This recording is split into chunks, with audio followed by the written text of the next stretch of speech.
कोनु अर्थ तृष्णां विसृजेत प्राणेभ्यो अपि य इप्सितः यम कृणात्य सुभी प्रेष्ठैस्तस्करः सेवको वणिक। नमस्कार मित्रों। ये जो श्लोक है ये प्रहलाद उपदेश का 10वां श्लोक है जिसे हम आज गहराई से समझेंगे। तो आइए सबसे पहले इसके अर्थ को समझते हैं। जो जो श्लोक है वो कहता है कोनु अर्थ तृष्णाम विसृजेत, अर्थात कौन ऐसे ही धन संपत्ति की लालसा को समाप्त करता है। प्राणेभ्यो अपि य इप्सितः, अर्थात जो प्राणों से भी अधिक इच्छित होता है। यम क्रीडात्य सुभिः प्रेष्ठेस, अर्थात जिसे मोल लेते हैं अशुभ से प्रेम करने वाले। तस्करः सेवको वणिक, अर्थात तस्कर सेवक और व्यापारी। तो यहाँ पर प्रहलाद अपने सहपाठियों से कहते हैं कि कौन ऐसे धन संपत्ति की लालसा को समाप्त करता है जिसको लोग प्राणों से भी अधिक इच्छित मानते हैं, उसकी इच्छा अपने प्राणों से भी अधिक करते हैं और उसको मोल लेते हैं अशुभ से प्रेम करने वाले। और ये अशुभ से प्रेम करने वाले कौन बताया उन्होंने? तस्कर, सेवक और व्यापारी।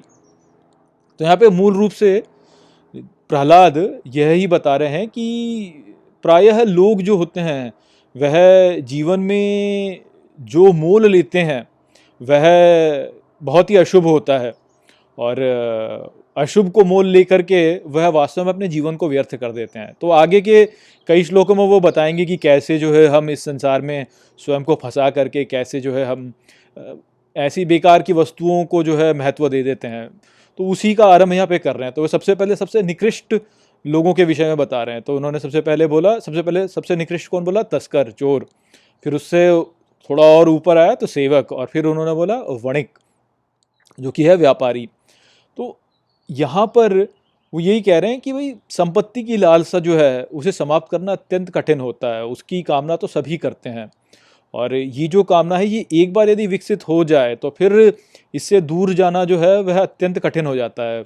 और लोग जो होते हैं वह फिर इसकी प्राप्ति के लिए जो है बड़े ही निकृष्ट काम करने लगते हैं और अशुभ जो होता है उससे प्रेम करने लगते हैं। जैसे चोरी करना जो है वह तो अशुभ ही है कि दूसरे की संपत्ति को चोरी करना, या सेवा करना, सेवा करके भी जो है व्यक्ति जो है वास्तव में अपने जो ईश्वर की सेवा ना करना, किसी अन्य वक्त की सेवा करना, इस प्रकार से जो है व्यक्ति अपने समय को व्यर्थ करता है। और व्यापारी जो होता है वह तो लेन देन ही करता है कि भाई जितना मैंने लिया उतना जो है जितना मैंने दिया उतना मुझे चाहिए वापस।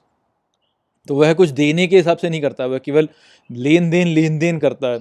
और जो तस्कर होता है वो तो केवल लेता ही है, वो तो कुछ देता भी नहीं है, सब कुछ ले लेता है, बस चोरी कर लेता है जैसे।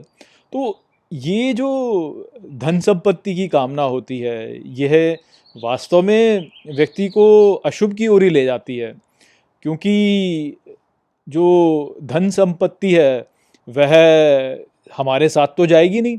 जब हम मृत्यु को प्राप्त होंगे तो धन संपत्ति जो है यानी भौतिक धन संपत्ति जो है वह हमारे साथ थोड़ी जाएगी, वो तो यहीं की यहीं रह जाएगी। किंतु उसको प्राप्त करने के लिए जो कर्म हम करते हैं वह निश्चित ही हमारे साथ जाएंगे। तो जो कर्म हमने किया वह हमने मूल्य दिया, वास्तव में वही तो मोल है। वास्तव में जो कुछ भी प्राप्त करने के लिए जो हम कुछ कर्म करते हैं तो वो ही तो मोल है जो कि हम देते हैं उसके लिए। तो हमने मोल तो दे दिया और जो हमने लिया वो क्या था? वो हमने अशुभ ले लिया, धन संपत्ति जो कि साथ में जाएगी नहीं हमारे। तो लोग जो होते हैं वह ऐसी मूर्खता ही करते हैं जीवन में कि धन संपत्ति के पीछे जाते हैं। अरे भाई धन संपत्ति मृत्यु पश्चात तुम्हारे साथ नहीं जाएगी, तुम्हारे साथ जो जाएगी वो उसे कमाने के लिए जो तुमने कर्म किया वो। और यदि उसके लिए तुम कमाने के लिए तुम अशुभ कार्य कर रहे हो तो तुम तो फिर मूर्खता ही कर रहे हो ना। तो इसलिए तस्कर, सेवक या व्यापारी जो होते हैं, तस्कर होंगे अर्थात चोरी करने वाले जो हैं वह दूसरे का सामान लूट करके और दूसरों को कष्ट देते हैं। तो इस प्रकार से उन्होंने जो कर्म किया वह तो अशुभ था और प्राप्त उन्होंने जो किया वो उनके साथ में कभी रहना नहीं, तो उसने तो अपनी दुर्गति ही की। या जो सेवक हैं, जो सेवा करने वाले हैं, यदि वो सेवा कर रहे हैं धन संपत्ति के लिए तो उन्होंने सेवा तो कर दी कि भाई ठीक है मैंने सेवा की, पर उस सेवा का जो फल है वो उन्होंने ऐसा लिया जो कि समाप्त हो जाएगा कुछ समय में, धन संपत्ति जो समाप्त हो जाएगी, तो उनका कार्य भी बेकार रहा। और जो व्यापारी हैं वह तो लूटते हैं दूसरों को कई बार कि धन अधिक बना लूँ, अधिक अधिक मुनाफा बनाने के लिए, अधिक अधिक धन अपने लिए संचित करने के लिए दूसरों के साथ में छल करते हैं। तो इस प्रकार से छल करके जो है उन्होंने भी अशुभ कार्य किए और अशुभ कार्य किए, किंतु प्राप्त जो किया वह ऐसा है जो कि नष्ट हो जाएगा। कुछ समय तक रहेगा, कुछ समय तक भले ही वो उसको भोग करके बड़े ही आनंद ले लें, किंतु अंततः नष्ट हो जाएगा। मृत्यु पश्चात तो नष्ट हो ही जाएगा। किसी ने कितनी भी संपत्ति बना ली, मृत्यु पश्चात तो नष्ट हो ही जाएगा। पर कर्म नष्ट नहीं होंगे, कर्म साथ में चिपक के रहेंगे। तो इस प्रकार से व्यक्ति जो है अपना ही नुकसान कर रहा है ना। तो अशुभ से ही जोड़ लेते हैं लोग इस प्रकार से धन संपत्ति की कामना से। यदि ये कामना ठीक जगह पर केंद्रित की जाए तो ही वास्तव में फिर व्यक्ति शुभ प्राप्त कर पाएगा, किंतु कामना जो है वह अनुचित से जोड़ ली जाती है। तो इसी विषय में आगे भी बताएंगे। फिर प्रहलाद जो है अगले 3 श्लोकों में विशेष रूप से बताएंगे कि कैसे जो है हम अशुभ से स्वयं को जोड़ लेते हैं, और हमें लग रहा होता है कि हम शुभ से जोड़ रहे हैं, किंतु वास्तव में अशुभ से जोड़ रहे होते हैं। तो वो संदेश यहाँ पे था इस श्लोक में। आशा करता हूँ कि मैंने इस श्लोक को आपको अच्छे से समझा दिया होगा। चलिए इसी के साथ इस वीडियो को यहीं पे समाप्त करते हैं। नमस्ते।